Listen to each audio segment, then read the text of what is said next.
ठीक है, प्रारंभ करते हैं। सभी वीडियोस ऑन कर लिए अपनी। ममता जी।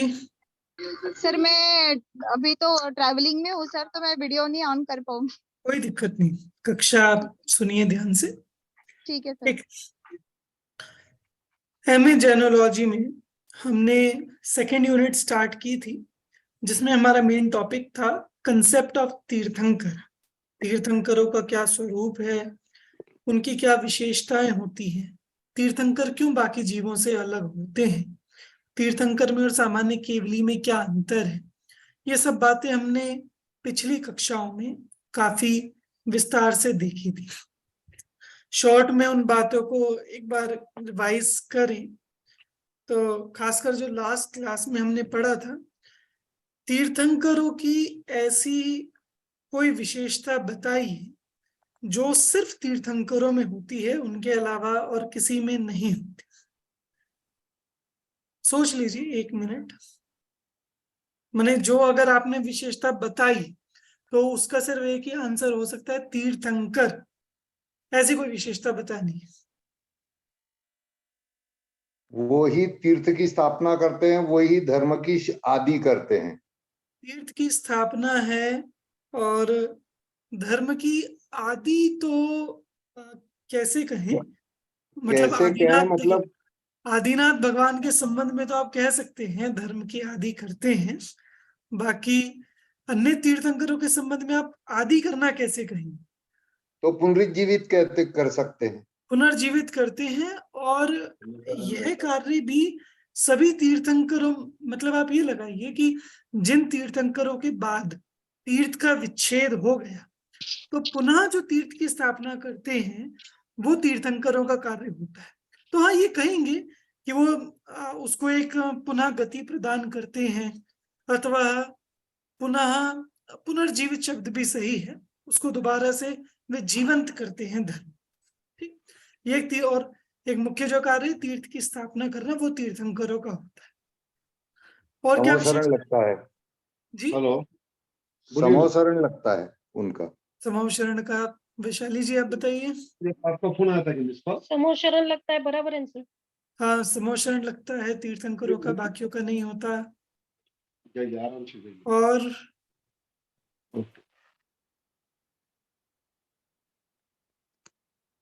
चलिए, हमने बहुत सारी पढ़ी थी तीर्थंकरों के सर वो आप 65 चीजें जो थी वो शेयर करने वाले थे, वो ग्रुप पे डालिए क्या?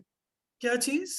डिफरेंसेस बिटवीन सामान्य केवली एंड तीर्थंकरा, 65 differences what enrolled on your muster.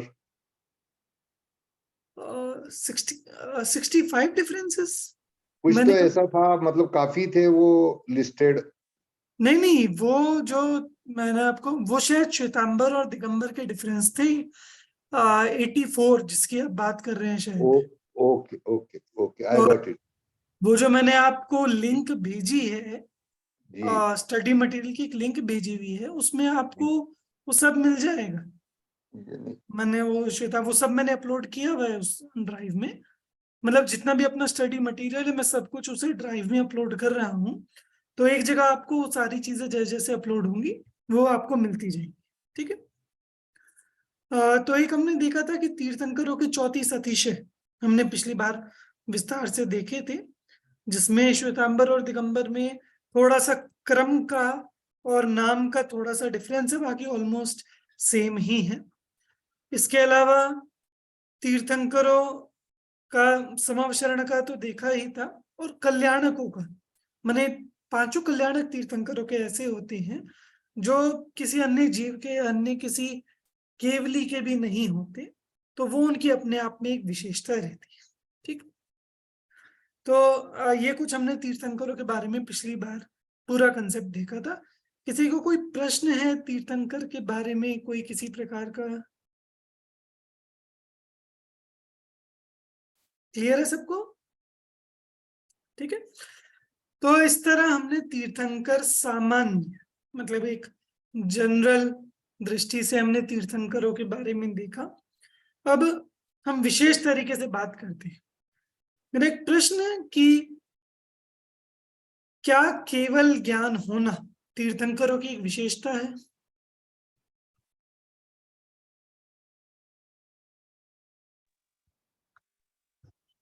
केवल ज्ञान तो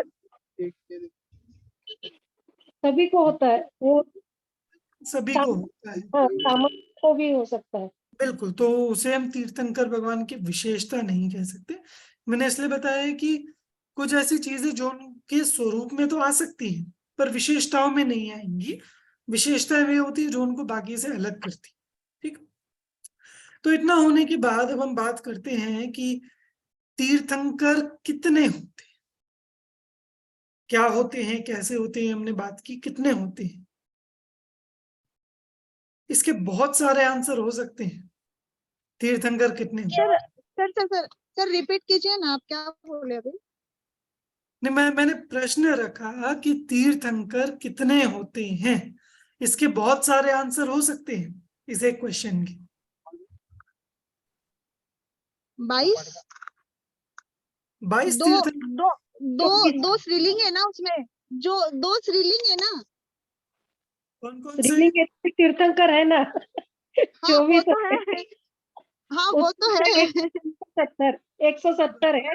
मैं ये थोड़ी पूछ रहा हूँ कि 24 है। पुल्लिंग और स्त्रीलिंग। मेरा प्रश्न है 170 कैसे? अनंत मैं चौबीसी बताता हूँ, सब बताता हूँ। प्रश्न अभी अभी में काफी हो सकते हैं, अनंत भी हो सकते हैं, एक 24 अभी अनंत भी है। सबकी खिचड़ी पक रही है, मुझे एक एक करके आंसर चाहिए और एक एक आंसर हर आपने एक से ज्यादा। अपने बुक्स में तो 24, अपने अपने बुक्स में तो 24 ही बताया है। ममता जी, मैं बैठा हूं ना समझाने के लिए, क्यों चिंतित हो रहे हो। Okay okay okay okay. सब क्लियर करूंगा। इतने ज्यादा चिंतित ना होइए आप सभी। हाँ वैशाली जी बताइए, तीर्थंकर कितने होते हैं इन वन वर्ड? 24। 24, ठीक है। उत्कृष्ट 170 भी रहते सर। रुकिए, एक ऐसे नहीं, मैं नंबर काट लूंगा, ऐसे नहीं, बस एक एक। शांतिलाल जी, 24 के तीर्थंकर अलावा कोई 24, दूसरा उत्तर? 24 के अलावा अनंत, अनंत अनंत, 24 ही चलो अनंत बढ़िया, तीर्थंकर। अनंत एक्सेप्टेड। 2 उत्तर हो गए, 24 और अनंत। अगला उत्तर, ये अदिति जी आप जुड़ी हुई है क्या विमला नाम से? आदित्य सर जी, ये सॉरी आदित्य जी, मैंने अदिति। यस यस हाँ बताइए, तीर्थंकर कितने होते हैं 24 और अनंत के अलावा? थर्ड उत्तर। 24 ही होते हैं सर। अच्छा 24, आप वैशाली जी के साथ में। नलिनी जी? हर एक उसमें 24 ही होते हैं, मतलब ऐसे एक उसमें फिर 24 हो जाते 24, हैं। चलिए आप भी मतलब 24। ठीक है, ममता जी तो पहले ही कह रही है कि हमने तो 24 ही पढ़े हैं। तो मेरे पास अभी 2 उत्तर आए, एक 24, एक अनंत। इसके अलावा और कोई आंसर? वैशाली जी? उत्कृष्ट 160 तथा 170। 170 भी एक आंसर है तीर्थंकर होने का। 160 ये भी एक, आप सभी नोट करना, मैं क्लियर करूंगा ये कैसे कैसे होते। सर 160 एक डाउट है, क्या आदित्य जी? आपने कौन से क्षेत्र में पूछा, भरत क्षेत्र या महाविदेव ना क्षेत्र, ऐसा कुछ नहीं है ना? हाँ मैंने ठीक कोई है। क्षेत्र में नहीं पूछा। मैंने सिर्फ पूछा तीर्थंकर कितने होते हैं, इसका क्या आंसर? तो उन्होंने 160 भी है, फिर 170 भी है। इसके अलावा एक आंसर है 20 भी है तीर्थंकर। इसके अलावा एक आंसर है 720, 720। ठीक। आप सभी मतलब ये संख्या ध्यान में रखिए, मैं बताऊंगा एक एक कोई कैसे हो सकता है। वापस मैं रिपीट करता हूँ, तीर्थंकर अनंत होते हैं, तीर्थंकर 24 होते हैं, तीर्थंकर 20 भी होते हैं, तीर्थंकर 160 होते हैं, तीर्थंकर 170 भी होते हैं, तीर्थंकर 720 भी होते हैं। ठीक है, ये सभी संख्याएं हुई। वंदना जी आपको कितने ध्यान में है? सर हाँ 720 कैसे सर, उसका एक्सप्लेनेशन एक बार करिए ना। मैं हर एक का एक्सप्लेनेशन करूंगा, बिल्कुल जितना मैंने बोला एक एक का करूंगा एक्सप्लेनेशन, वो चिंता मत कीजिए। ठीक। हाँ वंदना जी, हाँ आपने, जय जिनेन्द्र सर। हाँ जय जिनेन्द्र, आपने तीर्थंकर कितने सुने हैं? 160 तथा 170। और बस, ठीक है ठीक है, तो सभी को इंक्लूड कर लिया। बाकी लोग भी अपनी वीडियोस ऑन रखें। हेमा जी, ममता जी अभी ऑन नहीं कर सकती, नलिनी जी, खुशबू जी भी आज ज्वाइन हुई हैं। ठीक है। हाँ, आज मुझे तृप्ति मैम ने बताया कि अपनी एमए की क्लास में वो बोली कि 14 स्टूडेंट्स हैं। मैंने कहा नहीं नहीं मैम, 14 हो ही नहीं सकते, मैंने तो ज्यादा से ज्यादा 5 देखे हैं क्लास में। मैम ने बताया नहीं, मुझे 14 है, कभी आते कभी कोई आता है, कभी कोई आता है ऐसा, पर हैं पूरे 14। तो आज फिर भी देखकर लग रहा है कि 8 स्टूडेंट्स है क्लास में। ठीक है, तो हाँ स्टार्ट करते हैं। सबसे पहले तीर्थंकर अनंत होते हैं। क्यों? क्योंकि ये जो चक्र है तीर्थंकरों को, जो 24 कहा, एक उत्सर्पिणी या एक अवसर्पिणी में 24 तीर्थंकर होते हैं। ठीक, तो और ऐसे 24 तीर्थंकर कितनी बार हुए हैं? अनंत बार। और आगे कब तक होते रहेंगे? अनंत काल तक। तो तीर्थंकर कितने हो गए? अनंत। तो ये एक आंसर है कि तीर्थंकर अनंत होते हैं। ठीक, 24 तो हम सबको पता ही है कि तीर्थंकर 24 होते हैं। पर एक जो इसमें मतलब रहस्य की बात है कि क्षेत्र अपेक्षा, जो आदित्य जी पूछ रही थी कि मैंने कौन से क्षेत्र से पूछा, एक होता है भरत और ऐरावत क्षेत्र और एक होता है विदेश क्षेत्र। केवल ये 3 क्षेत्र हैं जहां तीर्थंकर होते, मतलब जो अपना मध्य लोक में जम्बूद्वीप होता है या 2.5 द्वीप आप कह सकते हैं, तो भरत क्षेत्र, ऐरावत क्षेत्र और विदेश क्षेत्र। ठीक, ये 3 जगह तीर्थंकर होते हैं। भरत क्षेत्र जो अपना है, इसमें ऐसे 24 ही होते हैं तीर्थंकर, ठीक, जो क्रम से हुए हैं, और वैसे ऐरावत क्षेत्र में 24 ही होते हैं। ठीक, विदेश क्षेत्र में क्या होता है कि देखो, आप जानते हैं 2.5 द्वीप में कितने भरत क्षेत्र हैं, कितने ऐरावत क्षेत्र हैं, या कितने विदेश क्षेत्र हैं? 5 भरत क्षेत्र है, 5 ऐरावत क्षेत्र है और 5 महाविदेश क्षेत्र है। 5 भरत, 5 ऐरावत, 5 विदेश। कभी 3 लोग का अपना अलग से आएगा तो मैं पूरा आपको समझाऊंगा 3 लोग का कैसे कैसे होता है, पर एक शॉर्ट में अभी भरत, ऐरावत और विदेश क्षेत्र, तो 2.5 द्वीप में। सर मैं सॉरी, मैं क्लास लीव कर सकती हूँ क्या सर? हाँ हाँ, कोई प्रॉब्लम नहीं, आपका इश्यू है तो कर सकते हैं, कोई ठीक है थैंक यू। सबके लिए इंटरेस्टिंग टॉपिक चल रहा है, कोई अनावश्यक लीव तो नहीं करना चाहेगा। तो भरत, ऐरावत और विदेश क्षेत्र 3 क्षेत्र होते हैं जहां तीर्थंकर होते हैं। तो 2.5 द्वीप एक एक्चुअली बाउंड्री है जहां सिर्फ मनुष्य वहां तक जा सकते हैं, वहां से आगे मनुष्य नहीं जा सकते। और जितने भी आज तक मोक्ष गए हैं ना, सब 2.5 द्वीप के अंदर अंदर से ही गए, 2.5 द्वीप के बाहर से मोक्ष जा ही नहीं सकते। तो 2.5 द्वीप में 3 ऐसी जगहें हैं, भरत, ऐरावत और विदेश, जहां तीर्थंकर हो सकते हैं। ठीक, इसमें भरत क्षेत्र 5 है, मतलब 2.5 लगाए ना, 1 जो सेंटर में है, एक इधर एक इधर एक इधर एक इधर, ऐसे 5, ऐसे ही 5 विदेश और 5 ऐरावत। तो 2.5 द्वीप में 5 भरत है, 5 ऐरावत है और 5 विदेश क्षेत्र है। ठीक, यहां तक क्लियर हो रहा है सबको, स्टेप बाय स्टेप? ठीक है, आगे अब जो ये कहा था 160 या 170 तीर्थंकर कैसे होते, तो एक विदेश क्षेत्र में 32 नगरियां होती है, 32 नगरियां। कितनी? एक विदेश क्षेत्र में नगरियां जो होती है, नगरियां कितनी होती हैं? 32। 32 और एक नगरी में एक तीर्थंकर हो सकते हैं। तो टोटल कितनी नगरियां हो गई विदेश क्षेत्र की? 32 टोटल एक 32 32 into 5 वो तो है ही 32 इंटू 5 160 160 160। तो 5 विदेश क्षेत्र की मिलाकर 160 नगरियां हो सकती हैं। ठीक, और ये 160 नगरियां में एक नगरी में एक तीर्थंकर ये मैक्सिमम एक साथ भी हो सकते हैं कि 160 के 160 तीर्थंकर एक साथ हैं, और तो ये मैक्सिमम 160 जो जाएंगे तीर्थंकरों की संख्या विदेश क्षेत्र में, और अगर मिनिमम जाएगी तो कितनी जाएगी सारे विदेश क्षेत्र मिलाकर तीर्थंकरों की संख्या? Repeat please. मतलब मैक्सिमम जाएगी तीर्थंकरों की संख्या तो 160 जाएगी, 160 5 विदेश क्षेत्र मिलाकर, और मिनिमम जाएगी तो सर मैक्सिमम 170 जाएगी ना सर, और भरत और ऐरावत को अभी काउंट करूंगा, अभी मैं विदेश क्षेत्र को काउंट करूंगा सर।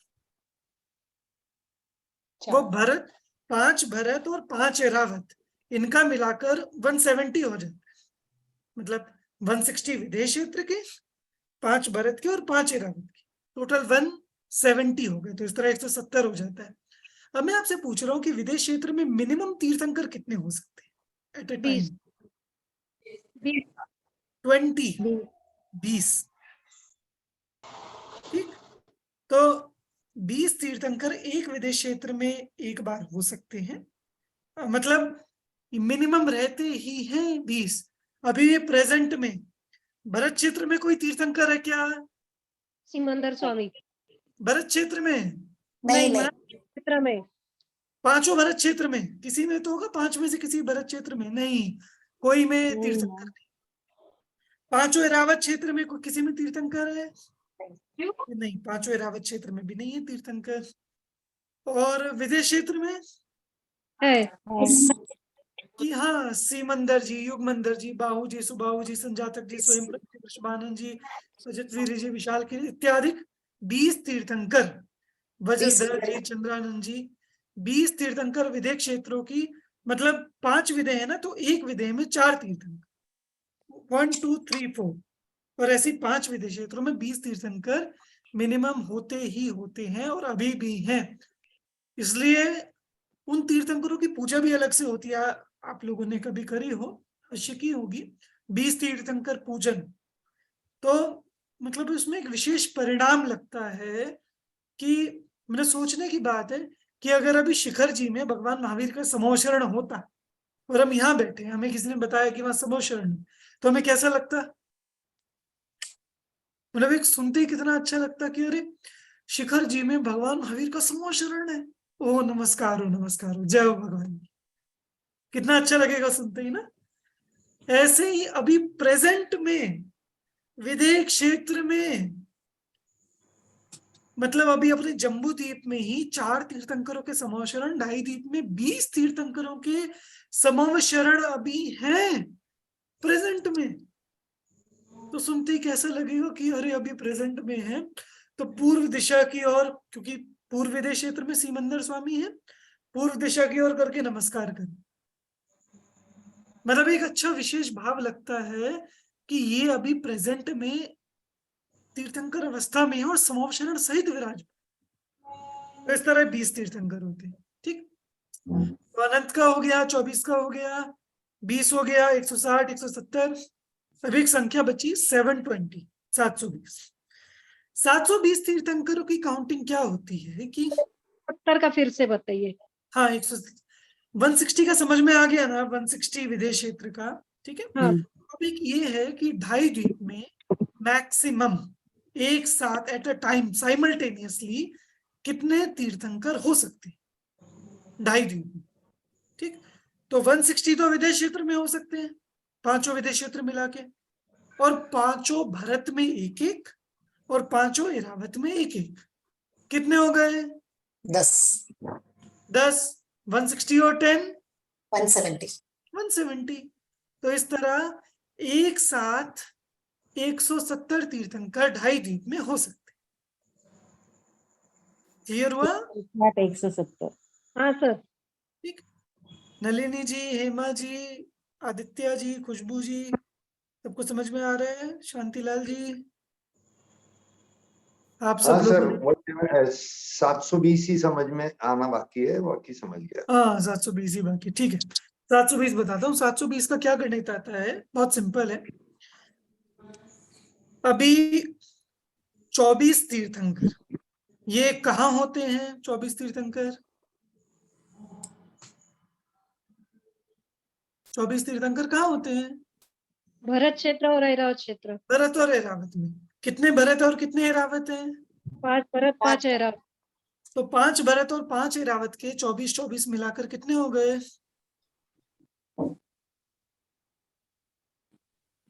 सिंपल से कैलकुलेशन है, एक में 24 और ऐसे 10 क्षेत्र हो गए, तो 24 इंटू 10 240 सर।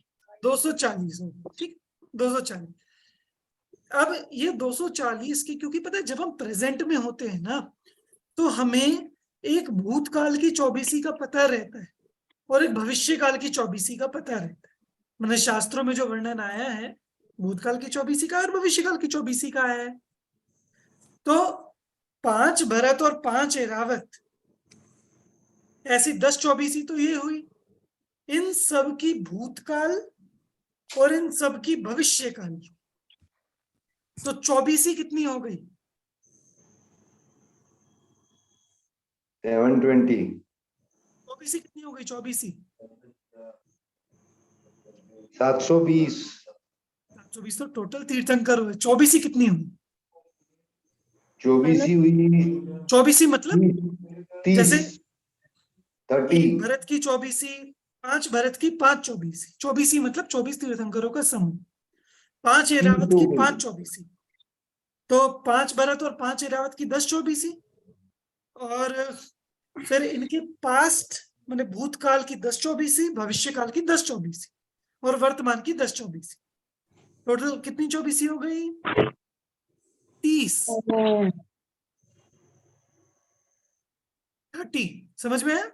सिंपल है, भूतकाल की 10, वर्तमान की 10, भविष्य की 10। देखो नलिनी जी, मैं फिर से बताता हूं। 5 भरत क्षेत्र क्लियर है, 5 ऐरावत क्षेत्र क्लियर है, ठीक है। हर एक में कितनी 24? 24। एक एक, मतलब हर एक में 24 तीर्थंकर, उसे हम 24 ही कहेंगे समूह को। हर एक में एक 24, तो प्रेजेंट की कितनी 24 हो गई?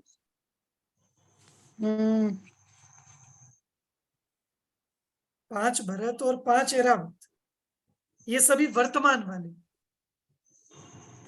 इन सब की कितनी 24 हो गई? 48। ना समूह कितने हो गए? ओके, एक भरत की 24, मल्टीप्लाई बाय 5। हाँ हाँ हाँ, 5 से मल्टीप्लाई हो जाएगा। तो 5 भरत की 5 24, अभी 24 को छोड़ो, और 5 ऐरावत की 5 24, तो 10 24 हो गई प्रेजेंट की, ठीक है। अब भूतकाल में जो तीर्थंकर हुए माने पिछली उत्सर्पिणी में, 10 24 हुए, यही 5 भरत और 5 ऐरावत की, ठीक है। और अगली जो उत्सर्पिणी आएगी उसमें फिर से 24 होगी, 5 भरत में और 5 ऐरावत में, तो 10 24 है। तो भूतकाल की 10, वर्तमान की 10, भविष्य की 10, तो 10 24, 10 24, 10 24, टोटल हो गई 30 24, मतलब 30 24 24 तीर्थंकरों के समूह। और टोटल तीर्थंकर कितने हो गए? 30 into 24 is equals to 720।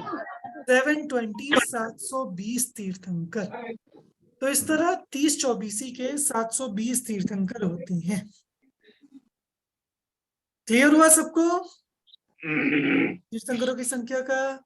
Vandana ji, yes sir. Hema ji, yes sir. विशा, ठीक है, सबको होगी। खुशबू जी आप सुन रहे हैं? Yes sir. ठीक है, क्लियर हुआ आपको? Yes sir. ठीक है,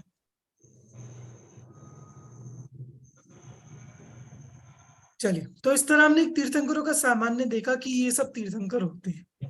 और शास्त्रों में आप जानते 30 24 के भी नाम मिलते हैं, माने 720 तीर्थंकरों के भी नाम मिलते हैं। और कई कई जगह इनके मंदिर हैं। मैंने एक स्थान पर देखा, मुझे स्थान ध्यान में नहीं आ रहा, पर 30 24 जिनालय पूरा, तो वहां 720 तीर्थंकरों की प्रतिमाएं विराजमान की हुई है।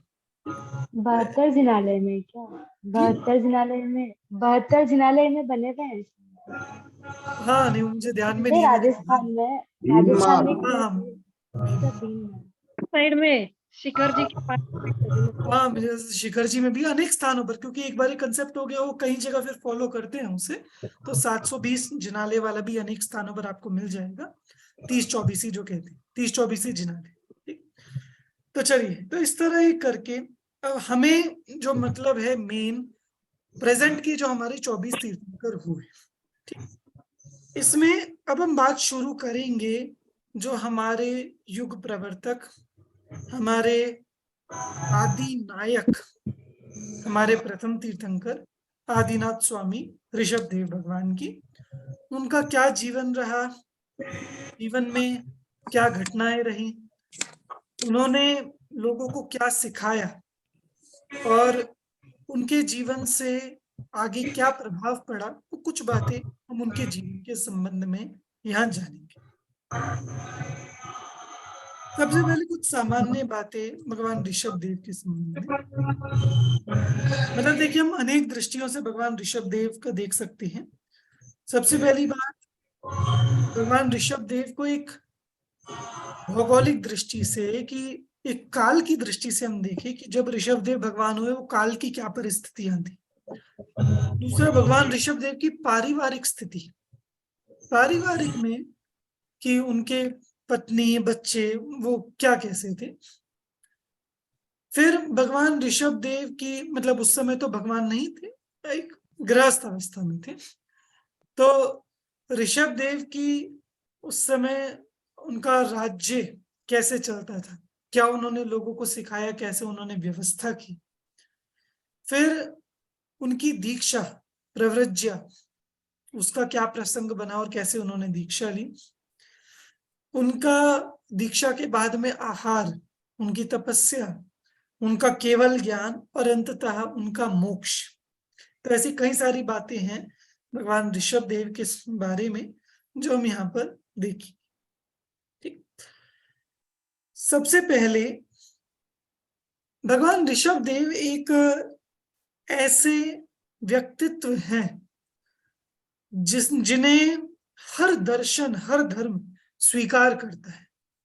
मतलब चाहे वैदिकों के ग्रंथ हो, वेद हो, पुराण हो, बौद्धों के ग्रंथ हो, ऋषभ देव भगवान को हर किसी ने स्वीकार किया, हर किसी ने अपना माना है, और कि ये आदि प्रवर्तक थे। आज ही मैं एक व्हाट्सएप पर कोई स्टेटस देख रहा था किसी का, तो उसमें ये आया, इनका जो राधा, मैं नाम भूल गया, किसी एक विद्वान का एक उल्लेख आया कि ऋषभ देव वेद पूर्व परंपरा में भी पूज्य थे। माने जब वेद नहीं थे उससे पहले भी ऋषभ देव भगवान की पूजा होती थी, माने इतने मान्य थे ऋषभ। तो जिनके नाम से जैन धर्म चलता है, जो जैन धर्म के आदि प्रवर्तक माने जाते, और हाँ, जिन्होंने इस काल में सबसे पहले, मतलब पिछली 24 के बाद वो अंत हो गया था सब, इस काल में सबसे पहले वो सब शुरू किया, प्रारंभ किया। उन्होंने धर्म का प्रारंभ किया, उन्होंने कर्म का प्रारंभ किया, उन्होंने मोक्ष मार्ग का प्रारंभ किया, उन्होंने दीक्षा का प्रारंभ किया, और उन्होंने राज्य का प्रारंभ किया, उन्होंने सब चीजें, विवाह का प्रारंभ किया, क्या चीजें उन्होंने शुरू नहीं की। इसीलिए उनका नाम आदिनाथ। ये जो इस युग के प्रवर्तक है, आदि प्रवर्तक है, सब कुछ जो इस युग ने सीखा है, क्योंकि भोग भूमि पूरी एक अलग दुनिया है। वहां कुछ बनाना नहीं, कुछ कमाना नहीं, जाओ पेड़ों से मांगो और अपना भोग कर, बस। कोई परिवार नहीं, कुछ नहीं, मतलब कोई ऐसा झंझट नहीं ज्यादा, सबका पुण्य का होगा। पर कर्म भूमि में कैसे जीना और किस तरह से जीवन यापन होता है, किस तरह से कर्म किए जाते हैं, वो सब ऋषभ देव। इसलिए आदि प्रवर्तक ऋषभ देव, उनके जीवन के संबंध में हम यहाँ पर बात करेंगे।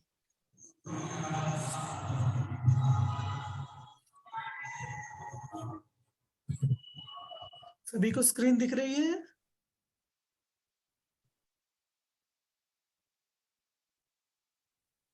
वैशाली जी दिख रही है स्क्रीन? ठीक है। देखिए, तीर्थंकर ऋषभदेव। इस युग में तीर्थंकर जो ऋषभदेव वे जैन धर्म के आदि प्रवर्तक, मतलब सबसे पहले जिन्होंने प्रवर्तन किया वे हुए।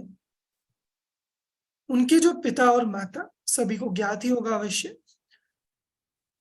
14 मनु के संबंध में मैंने आपको बताया था कि कुलकर जो होते हैं, कुलकर, मैंने आपको पिछली बार बताया जब हमने काल चक्र पढ़ा था कि काल चक्र के तीसरे काल के अंत में 14 कुलकर होते हैं जो लोगों को जीवन यापन के लिए दिशा निर्देश करते हैं, मतलब वे बताते हैं कि जीवन यापन कैसे किया जाता है।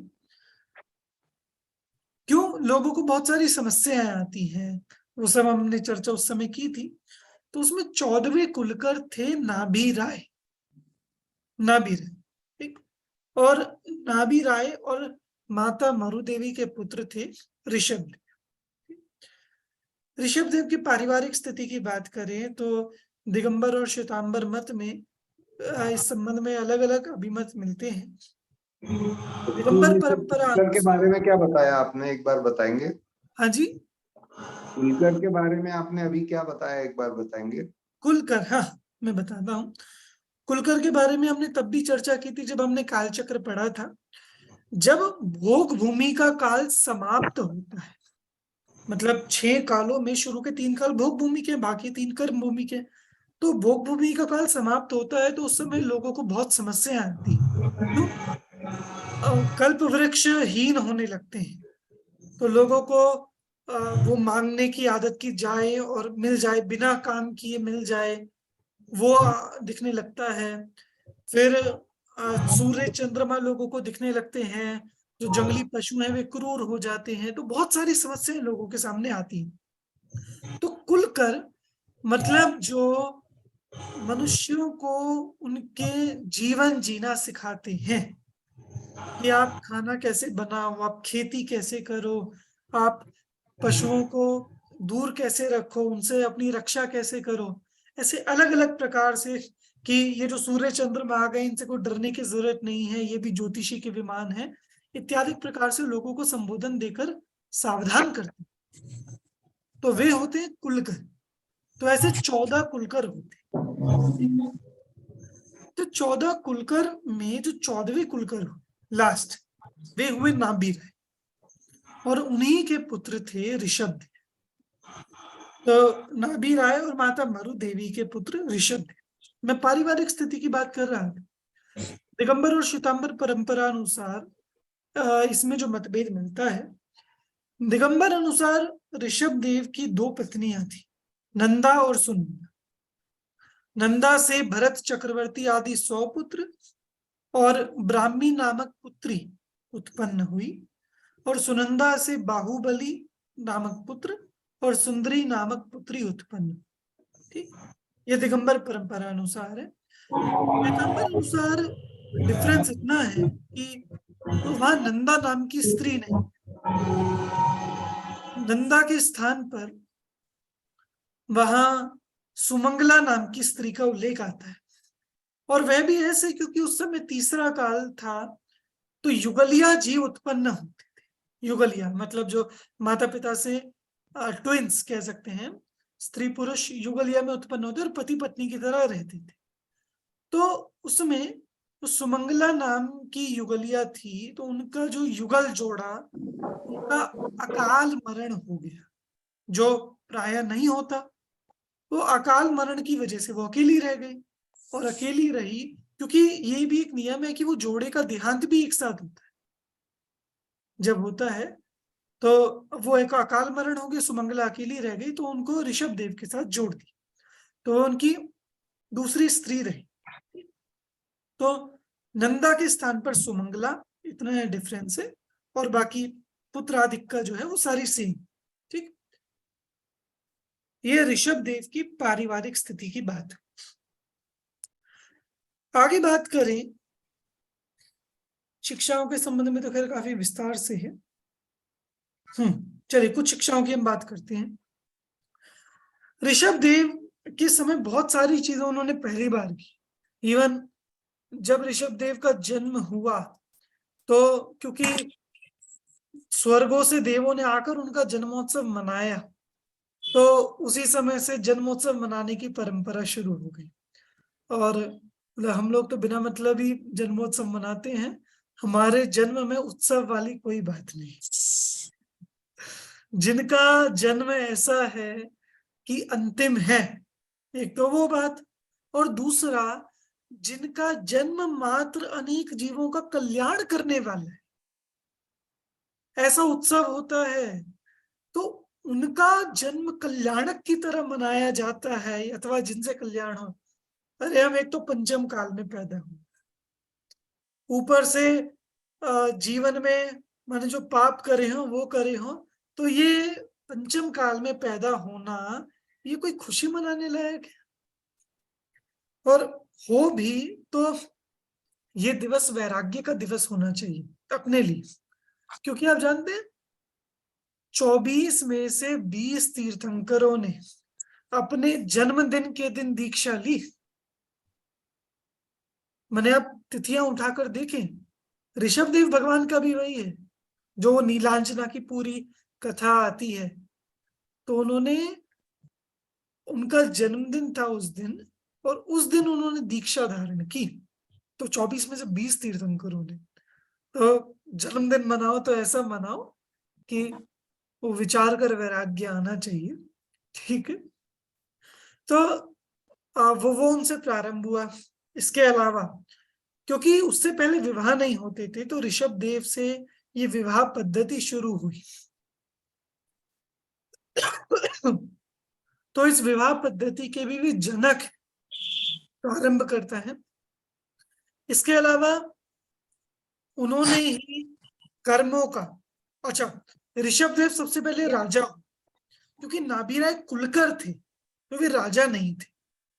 सबसे पहले जो एक राज्य का पूरा एक राजा, पहले कोई एक राजा नहीं होता था, कल्पवृक्ष थे, सब अपने अपने राजा थे। तो पूरे राज्य का सबसे पहले कोई एक राजा हुआ तो वे ऋषभ देव। तो ये राज्य प्रथा जो प्रारंभ हुई राज करने की, ये भी ऋषभ देव भगवान से ही हुई। फिर जितने वर्णों का बंटवारा हुआ कार्य अनुसार, ये हम कल पढ़ेंगे सब, असी मसी कृषि विद्या वाणिज्य शिल्प, उन्होंने सब कर्म करना सिखलाया। तो वो भी ऋषभ देव से ही प्रारंभ हुआ, क्योंकि वे सबसे पहले उन्होंने उपदेश दिया। इस युग में सबसे पहले दीक्षा किसने ली? ऋषभ देव भगवान ने। इस युग में सबसे पहले केवल ज्ञान किसको हुआ? ऋषभ देव भगवान। ऋषभ देव भगवान को केवल ज्ञान। मोक्ष अवश्य श्वेतांबर परंपरा अनुसार मरुदेवी माता को, और दिगंबर परंपरा अनुसार अनंत वीर्य केवली को, जो ऋषभ देव के ही मतलब भरत चक्रवर्ती के पुत्रों में थे, उनको हुआ। पर दीक्षा सबसे पहले ऋषभ देव की हुई। जो आहार, मुनि अवस्था में आहार सबसे पहले ऋषभ देव का हुआ। इसके अतिरिक्त आहार हो गया, केवल ज्ञान सबसे पहले ऋषभ देव को हुआ। मतलब ये सब चीजें, मैंने आप सोच सकते हैं कि दिव्य ध्वनि खिलना, तीर्थ की स्थापना होना, मैंने चाहे सारी लौकिक चीजें हों चाहे सारी अलौकिक चीजें हों, सब चीजों का प्रारंभ सबसे पहले जो किया वो ऋषभ देव ने किया। इवन दंड व्यवस्था का भी, किसी को दंड कैसे दिया जाए, राज्य कैसे चलाया जाए, वो सब व्यवस्था भी ऋषभ देव ने ही प्रारंभ की। इन सब के बारे में विस्तार से कि उनका राज्य अवस्था कैसी रही, फिर वैराग्य कैसे ली, दीक्षा में कैसा रहा, तपस्या कैसे ली, और केवल ज्ञान कैसे हुआ, और मोक्ष कैसे हुआ, इन सब के बारे में भी कल हम विस्तार से देखेंगे। ठीक, तो आज जो हमने पढ़ा है तीर्थंकरों की संख्या के बारे में कि कहाँ कहाँ कैसे कैसे होते हैं, और उसमें स्पेसिफिक ऋषभ देव के बारे में कि भगवान ऋषभ देव का एक सामान्य जीवन कैसा रहा। अब कल अभी हमने उनकी उत्पत्ति को लेकर सामान्य चर्चा की और उस समय कैसी परिस्थिति थी उसकी चर्चा की। कलम विशेष रूप से उनके बाकी चीजों के राज्य आदि के बारे में विशेष रूप से हम बात करेंगे। ठीक, तो अभी की ये कक्षा यहीं पूरी करते हैं। किसी को कोई प्रश्न हो तीर्थंकर के संबंध में या अभी जितना बताया उसके संबंध में तो आप पूछ सकते हैं। सर मंडे को क्लास हुआ क्या? नहीं नहीं, मंडे ट्यूसडे वेंसडे नहीं है ना आपकी क्लास, तो थर्सडे फ्राइडे और नहीं, सैटरडे। वहाँ यूनिवर्सिटी में होने वाला था ना। हाँ हाँ हाँ, हुआ फिजिकल क्लास हुआ उसमें, तो वो रहेगी मंडे ट्यूसडे और वेंसडे मॉर्निंग 10 बजे से रहती है क्लास। तो ओके। उसमें अभी तो क्योंकि सिर्फ रमेश जी आ रहे हैं तो स्टार्टिंग से ही वो अभी चल रहा है, तो आप बैंगलोर वाले लोकल वाले जो आकर ज्वाइन करना चाहें आ सकते हैं, बिल्कुल स्वागत है।